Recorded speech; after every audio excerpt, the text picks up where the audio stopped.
Welcome, everyone. Welcome to AI Fluency, the podcast that's uncovering how modern leaders are turning AI from buzzwords to real cross-functional capability.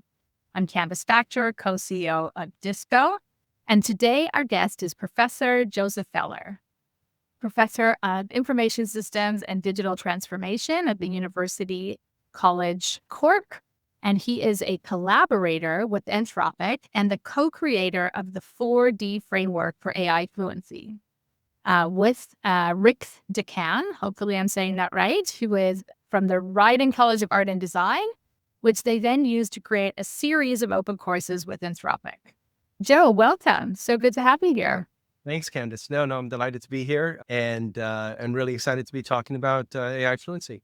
Well, I think your research is very, very timely. I know that you're really focused on human and AI collaborative problem solving and really thinking very mindfully and intentionally and responsibly about how we should be collaborating with AI.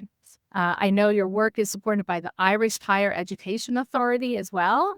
And we're super interested in this conversation. I would say I speak a lot to different organizations and companies, and while AI is still very top of mind for people, I think the sort of gravitas and reality of what it means to be collaborating with AI is starting to set in. So it's a very timely conversation. Yeah, I think it is. Excellent. So you're in Ireland. What time is it in Ireland today? It's 4 o'clock in the afternoon. Okay, great. Yeah. Excellent. Well, let's kick it off and really focus on, the origins of your work. You developed this framework with Rick Dakan, and it was popular. Yeah. How do I say it? Rick Dakan. Dakan. Sorry. Thank you. And certainly got a lot of attention. It was popularized by Anthropic, which I know is using your framework. I wonder if we start there and we just describe to our audience what the framework is. And I'll actually sure, absolutely. So do this for you. So Rick Dakan and myself. So Rick is a professor of creative technology at the Ringling College of Art and Design. So Ringling is it's a visual and studio arts college, right? So the students are animators and game designers, film creators, and so on. And obviously I'm in a business school context over here. And Rick and I have actually known each other all of our lives, mostly. We met as children originally. Oh, that's great. But this last few years is the first few years that we've been working together professionally. And Rick was coming at this topic from the point of view of how AI transforms creativity and creative work. And I was coming at it from the point of view of how AI transforms problem solve, right? So a difference of creativity. And we began working together in early 2023 on these topics. And the framework emerged out of that. So, I see we've got a slide there with the framework itself. So yes, the core of the framework is basically 4 types of competency. Basically, in our research, we had observed that AI was creating brand new ways of working, right? It wasn't just sort of incremental innovation.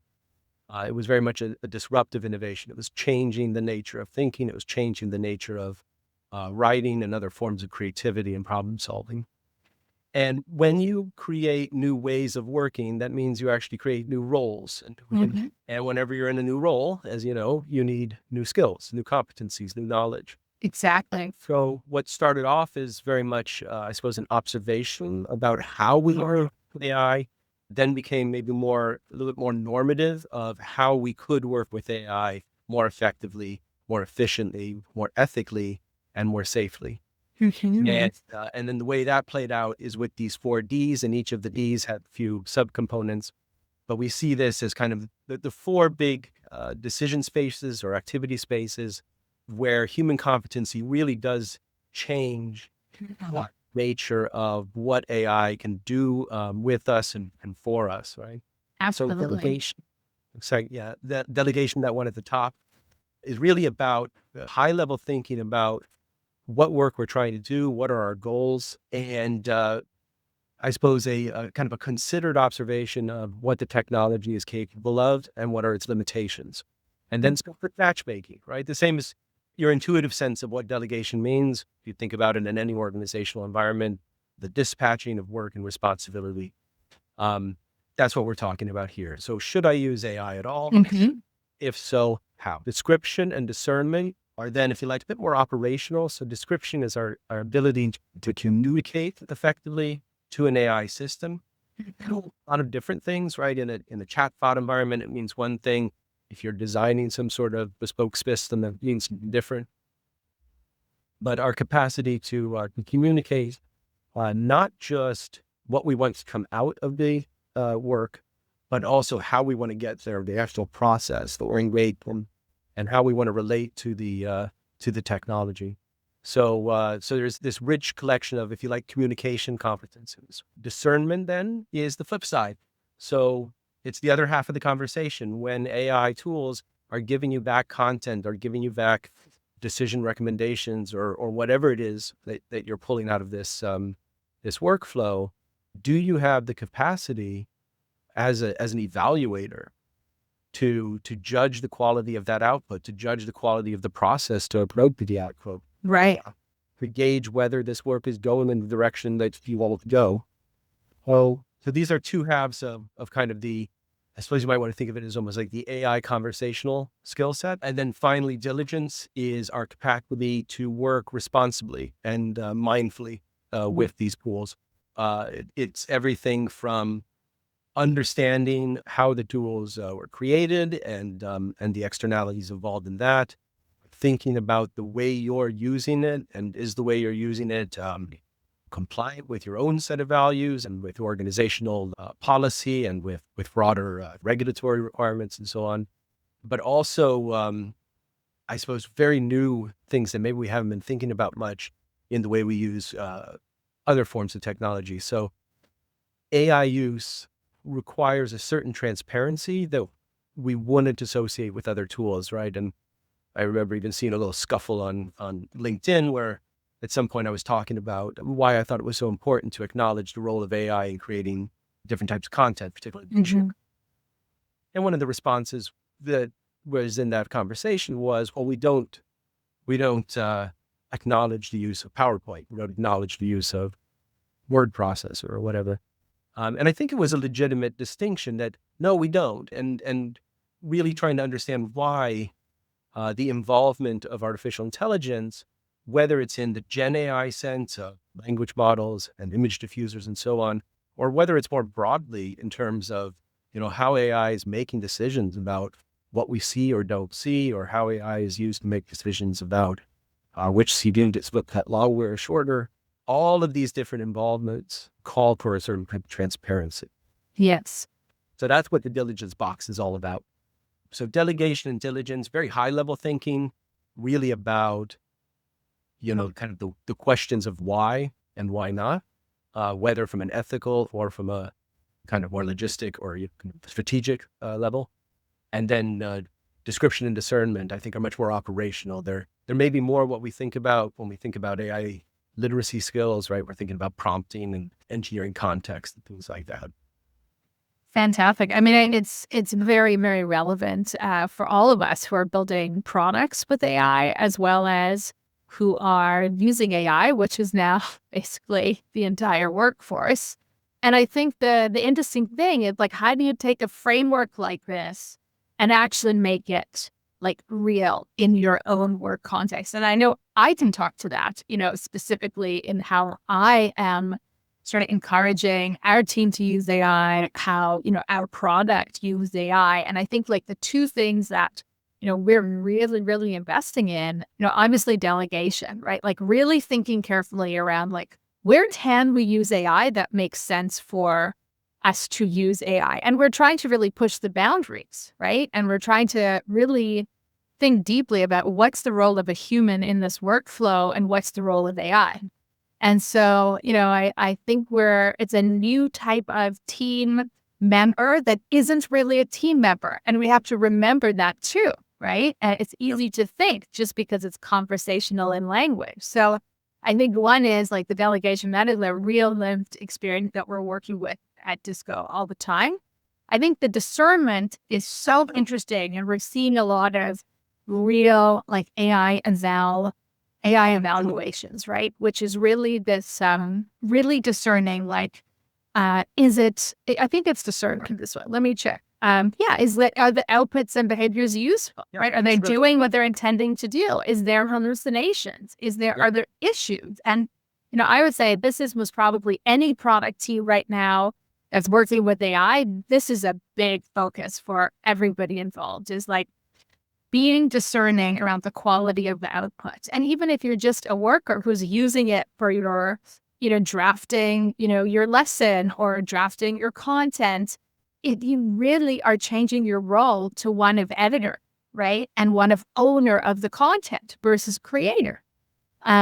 I think that the diligence is something I talk a lot about to my team and my kids, which is ultimately you are responsible for the output of this work.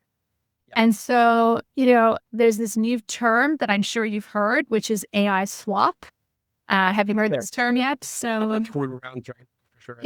and I think on the diligence side of things, at the end of the day, it's not AI slop. That this isn't just hit it and send it. It is 100% your responsibility what you are writing that you are putting out in the world. And it's a really important distinction. A lot of people are moving very quickly, but not taking the accountability and responsibility. And the last one on your framework, which I fundamentally believe is a huge driver of the value we get from this technology, is the quality of your prompts, right? The quality of your context and your prompt engineering will determine the quality of your outputs, right? And so it's the same, just goes back to the quality of your question determine the quality of your life. Well, in this context, I think this is a real skill that people are building. So I know I'm getting a lot of value from this framework, and just wanted to bring it down to some real examples. Fantastic to hear, and fantastic to hear it on the concrete, because that's actually one of the things that we talk about a lot, particularly in the academic context, is the importance of really localizing these to whatever context you're in, right? So in the academic world, that might mean localizing it to a particular discipline, or maybe within the context of a particular set of learning objectives. But then within industry, it may be around different operational contexts or different communities of practice.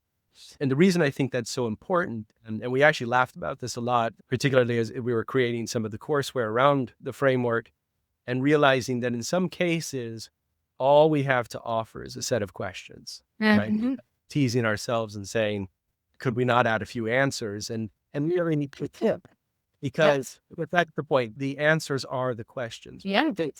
Like when you first asked the question, how do you apply this? My kind of gut reaction is start using this language. This actually, it's a language that focuses our attention continually away from the technology and onto the human being. And I actually think there's important questions or conversations to be had about the technology itself, but I think the fluency conversation really does need to be human-centric. Yeah. And you use that word accountability, and I think it's an important word. I often say to people, accountability is our agency. Yes. Right? Or we worry a lot about essentially replacement by artificial intelligence. And I think it is a legitimate worry, because there's a really strong narrative of hype around automation, right?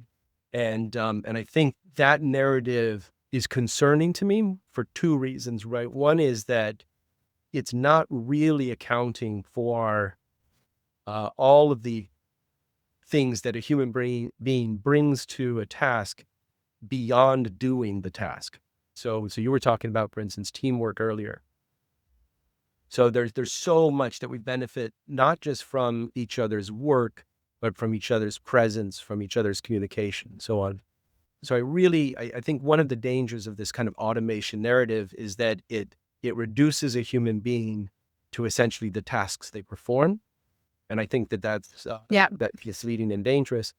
But more importantly, it misses the really amazing, I think, affordance that is opened up by these technologies, which is the capacity to help a human being do their work, whatever that is, better, to think more broadly, to to explore more effectively, to be able to really transform what it means to solve problems, what it means to think. And so I want to shift that narrative away from, this kind of preoccupation with automation, which I think is not actually that helpful to us, and really start to think about how does human AI interaction create new ways of working. So I love that you're bringing this up, and I do a lot of speaking on AI fluency myself, and the two slides that I sort of often share is one of squeezing a lemon, which is like, how do we really squeeze out all the costs and the cost structures and change the economics of business. And we know this is going to happen. Like, it is undeniable to me that this technology has the ability to change the cost structure and economics of the way work has been done in the past. But the next slide I show, and maybe I can find them and pull them up for this, is about humans. And actually, this technology equally has the ability to make our world and our work more human than less. And I think it's about how we use this technology. And I think it's an and, not an or, because I do think that there are certain tasks and certain roles that actually make sense to automate and make sense to have technology such as one that is this generative perform. Yeah. I think there are equally new critical thinking, creative endeavors that actually require human and emotional context, that require human beings. And this technology can actually help us do some of those things as well. And so it's a really interesting time because it's a transition time for how organizations are thinking about deploying this technology. But I always say, like, you're missing the boat if you think the only thing this technology is here to do is to take your existing workflows and automate them away. It's actually far more powerful than that. It can give you ways to make your company more human and more scalable and more creative than you've ever had, and your workforce. And that's why Disco exists, is we're an AI-first learning platform.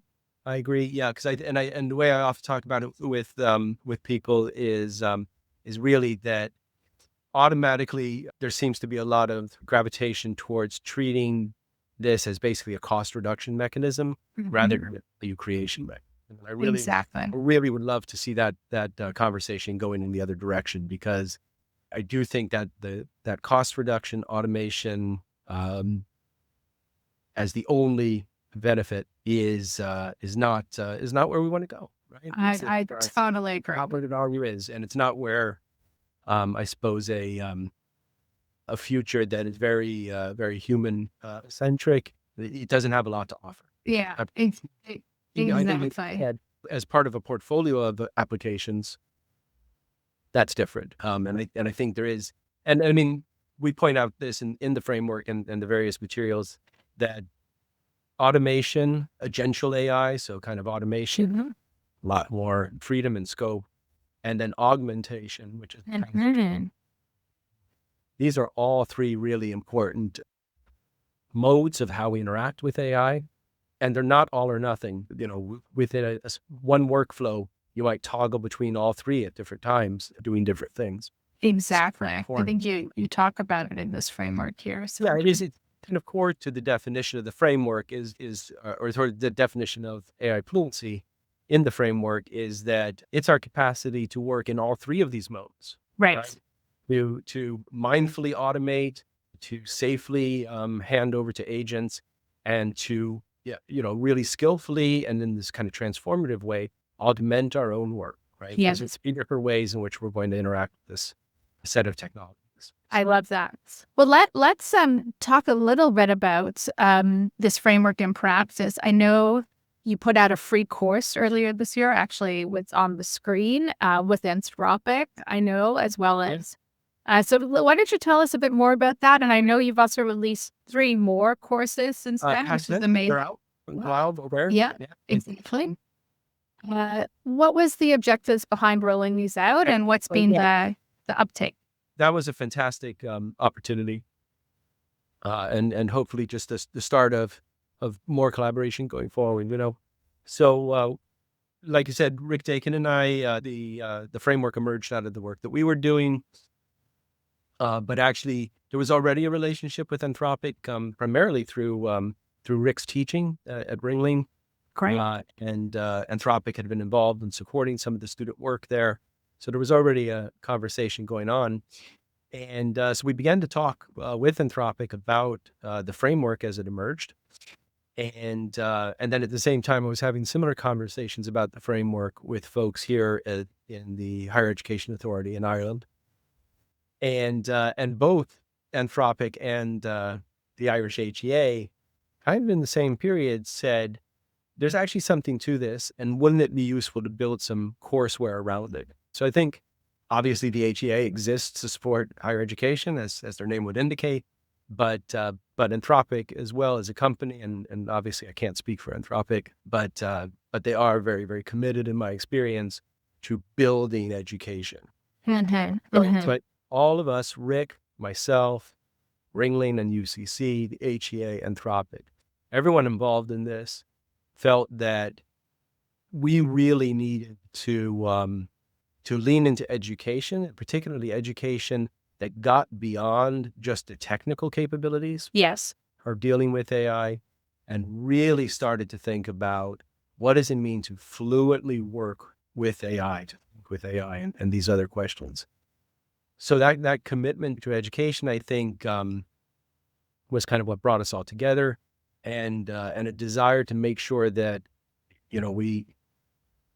we met as many different audiences where they were as we could. So first course, which came out fairly early in the summer, actually the spring, was the Framework and Foundations course, which gives the overall introduction to the framework, and for 4 hours, right? So about an hour and a bit of video, short videos, and then another few hours of exercises.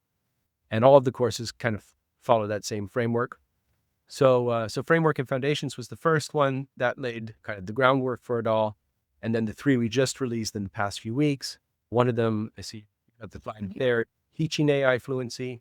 So this is very much targeted at educators and trainers on, if you want to teach this framework to your students, whatever that means, these are ways to frame it.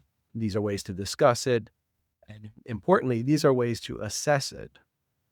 Excellent. And that's a really important conversation, I think, that's happening both in the world of higher education in general, but also, I think, very much in industry. So I talk to a number of organizations who are really interested, not just in how do we provide our staff with the support and training that they need, how do we actually assess the fluency of the application, the way in which we're actually using, right? How do we measure that?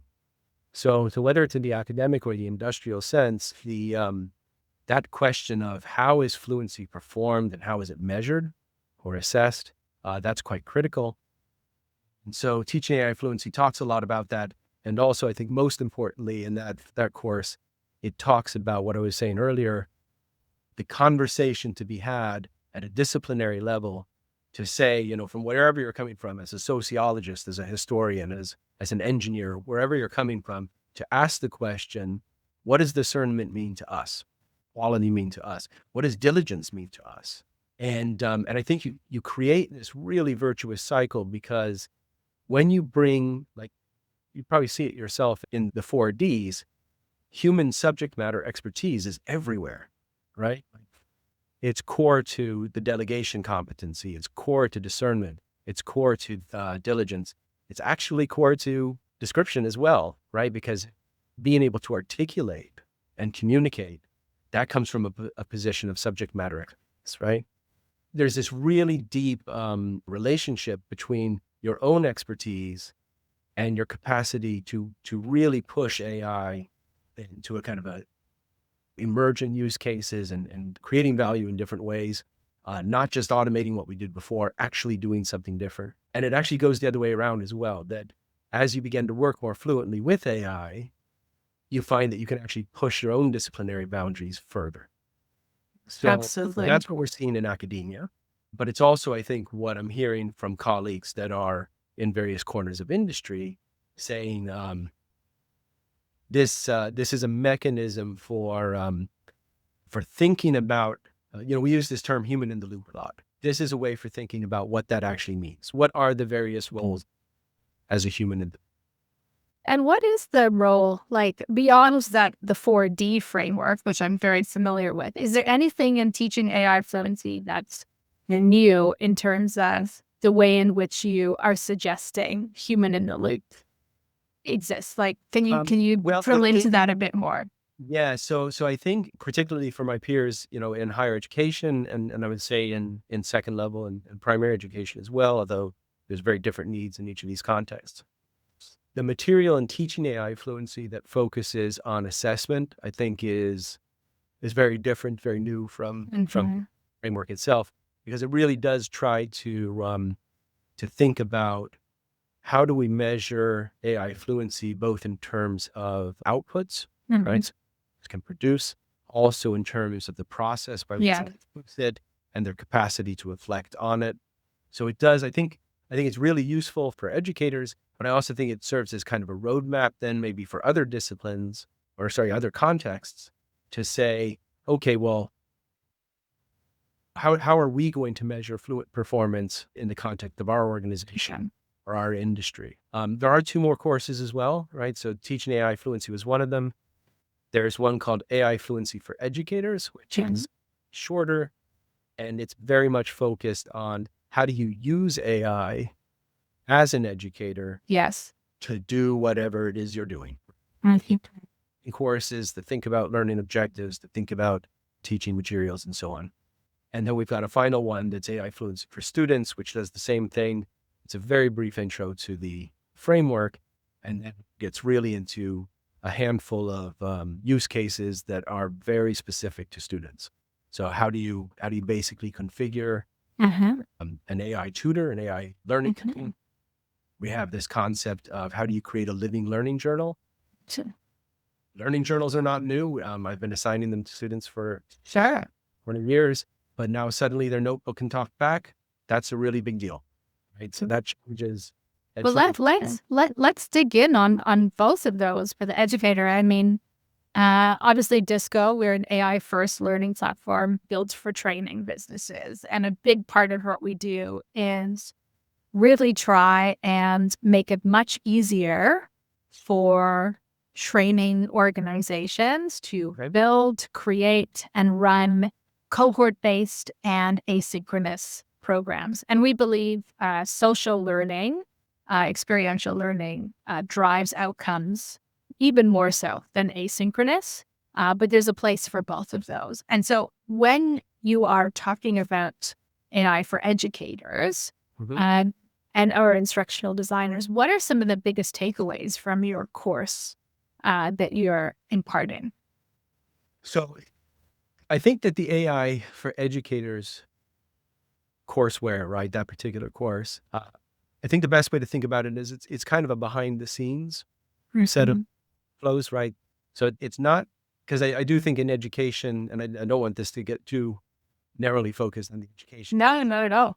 but in higher ed, right, there is a really big difference between thinking about AI as a type of educational technology, in other words, tool or an environment in which students learn. So that's kind of one set of conversations. There's the notion of AI as a technology that enhances how teachers do what they're doing means. And then I think there's this other conversation going on, which is understanding the nature of AI disruption in how we learn, full stop. Right. And right now, for the last, many months, years, that conversation is often dominated by concerns about assessment and the validity of assessment, how to, and there's some rich conversations going on there. But it's broader questions as well, right? Because it is, I suppose education is a very strange industry context in the sense that we are always thinking about what happens a few years down the line, right? Students for a job market or a leadership context that doesn't yet exist. And we're also very cognizant of not throwing away everything we've learned as a species, right? Yes. So we've got these deep pools of disciplinary knowledge and ways of thinking, right? And they are hugely valuable. But at the same time, we want to create that flexibility so that back and forth. I think that the shorter answer is it offers a common vocabulary. I think that's the first, and particularly as you talk across different disciplines or talk across different industries, having that shared vocabulary is really important. But above and beyond a shared vocabulary, I think the biggest contribution that the framework makes to any organizational conversation is it puts the people having the conversation back in the position of authority. Because I think as a society as a whole, we can get swept up in a lot of kind of technological determinism that this is happening to us and there's nothing we can do about it. This big flood is coming in. And I think that's not true. I think there's a lot that we can do to shape this future. I think there's a lot that we must, but also at the individual level, particularly in an organization, we're kind of caught between, there was in that State of AI report that came out recently from MIT, one of the interesting things in it was this massive discrepancy between, if you like, shadow AI use or authorized AI use.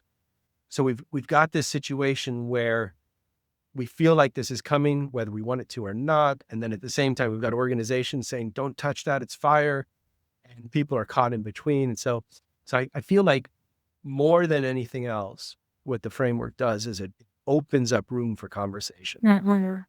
No, I love that. I feel like, one of the things we were going to talk about that you're bringing up is just the shared language, right? The ability to have shared language in a team and a shared framework of the way in which we look at things is incredibly helpful. And, the slide that I often share, because I really feel like if you want to know how organizations are truly feeling right now, it is truly this slide, which is like, oh my God, like we better hurry up and experiment and innovate and push like as hard as we can to scale as fast as we can. And then you're like, but oh my God, like this is really, really difficult. And I'm trying to do both of these things. And so I think the shared language, it's saving Van Dam.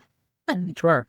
And it's funny, right? The words on that image are not far away from effective, efficient, ethical, and safe. That is bringing those concepts together. And I think this is actually a pretty good takeaway from the framework beyond the D's is just skillful use of AI is not fluent.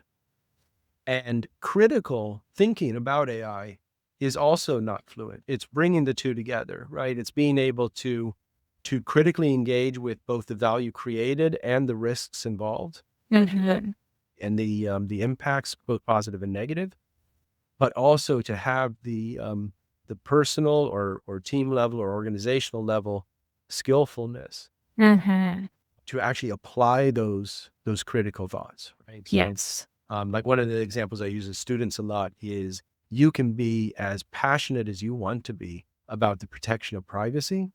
And if you lack the technical skill to implement that concern, then you still end up violating. Yeah, for sure. Right?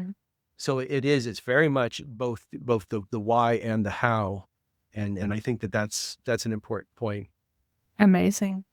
Now, I can't believe where the time has gone because we can talk for a long time, but I did want to sort of talk a little bit about ethics, equity, responsible fluency, in particular, thoughts on how you embed fairness and ethical guardrails into the fluency from ground up. Like, I know we've talked a lot about theory here, but like, how are you doing this from the ground up? How can this framework really help users stay aware of the bias, the hallucination risk, the evolving norms?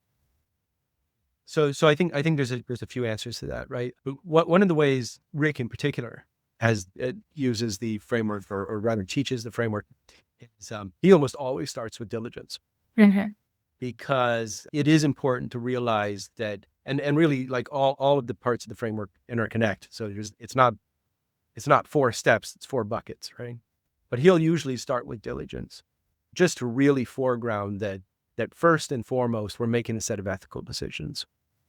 And I think that it can actually become a very useful conversation to have within a team or within an organization, to say, we're not going to even talk about what we're going to do or how we're going to do it. Let's just talk about why or why not. Or it's not even why or why not. Let's talk about where the boundaries we want to set for ourselves. What does success mean for us in terms of our ethical, whatever those values are, right?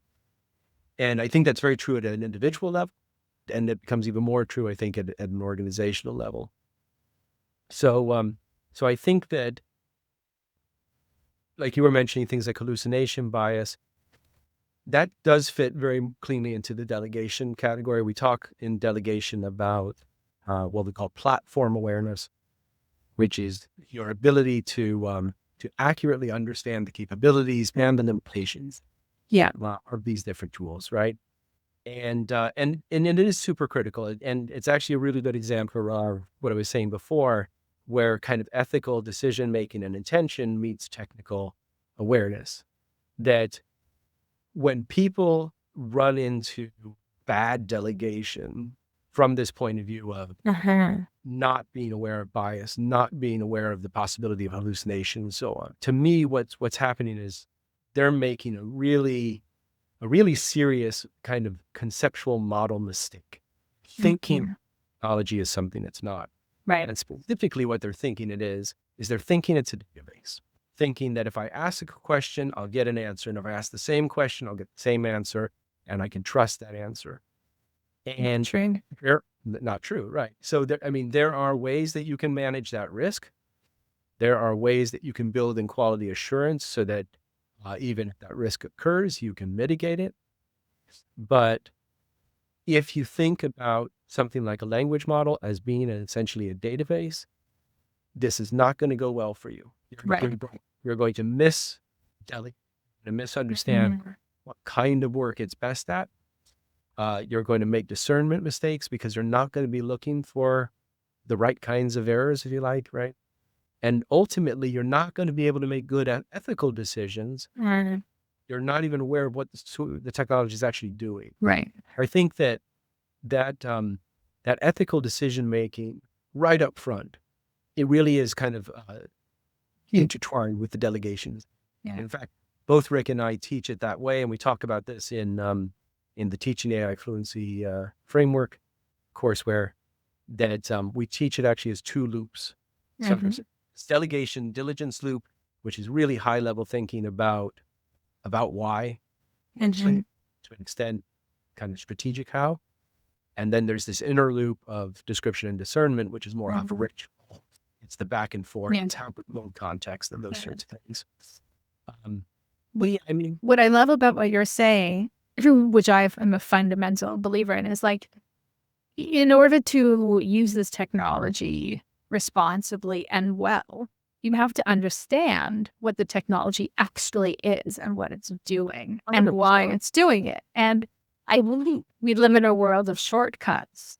And so a lot of people, frame this technology as magic, right? They frame this technology as a human. They frame this technology as things it isn't. And I think your description of it not being a database, ultimately, it is so important. Like in the base, I have this hierarchy of AI fluency myself, and the foundational layer is, what is this technology? What isn't this technology?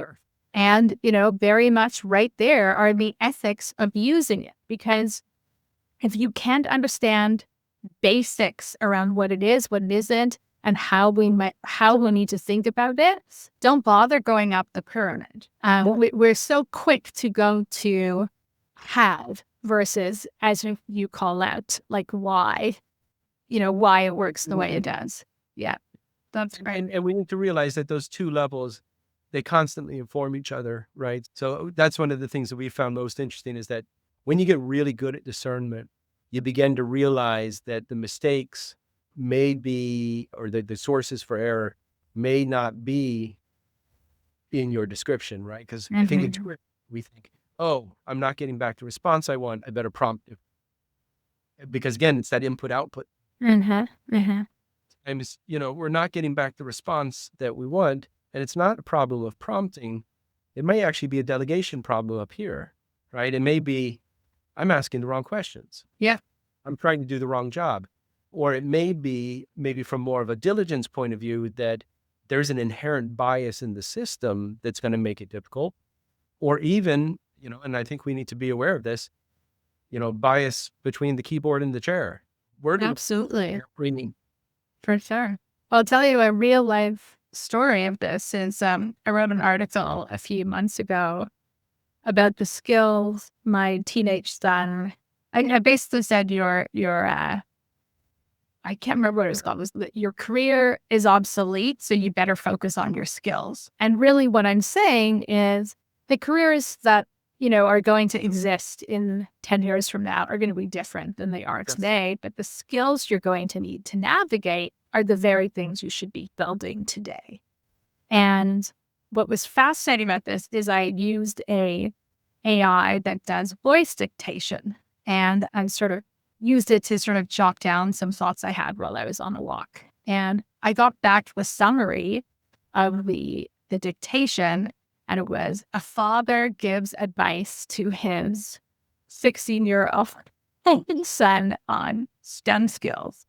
And for a second, I was like, does my voice sound masculine? Is it, and it was just really to your point on, the input doesn't equal the output. There was like inherent bias in some of the conversation I was having that this AI assumed was masculine. That is really So I had to really think deeply about, just that in microcosm of some of the bias that we may find.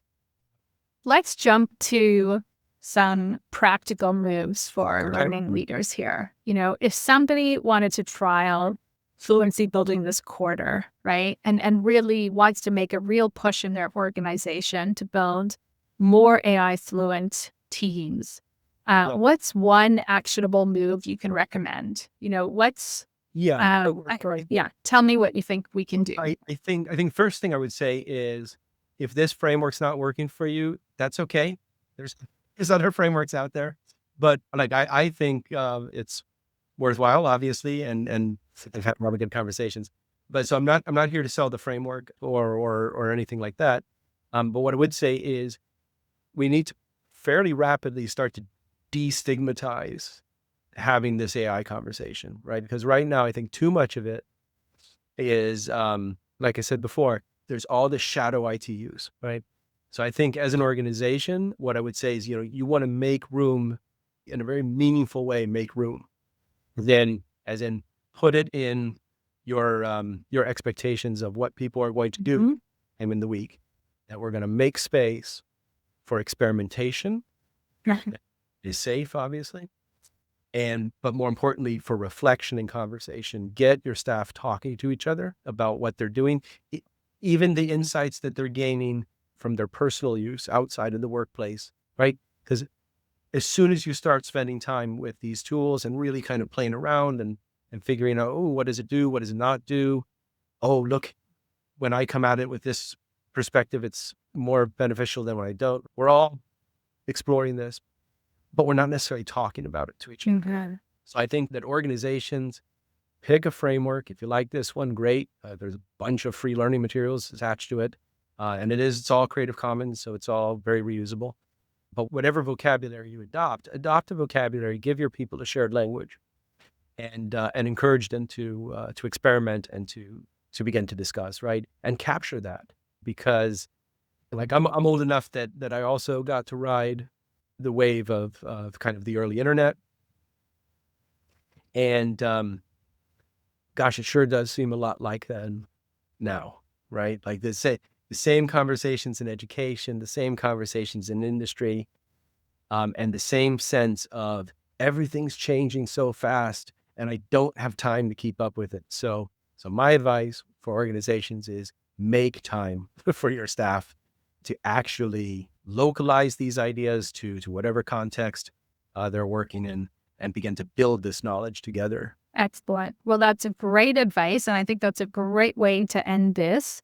This has been a fantastic conversation. I love your framework. I'm definitely applying it, in building Disco in our product work, the way we think about, using AI to help build learning programs, to build lessons, to help our instructional designers and trainers, really build with this technology in interesting ways. And then obviously as a CEO in our own organization, right? We're very much aligned that the best way to learn is by doing. And, really it is through these conversations and through asking the right questions and through having like a really thoughtful framework, like the ones you've prepared, that we can actually start, reimagining, right, how we work with AI. And, I think it's both sides. It's the managing the downside of the risks associated, but also managing the possibility and opportunity and creativity that can come from this technology. So thank you so much for this wonderful chat and for building this framework. Please, for anybody who's interested, you can follow Joe Feller and the work that they're doing. I'll share it on our LinkedIn. And if you are interested in more conversations like this is our podcast called AI Fluency. Thank you for listening. And we look forward to many more. I'm Candice Faktor. Keep learning forward. Thank you. Thanks, Candice.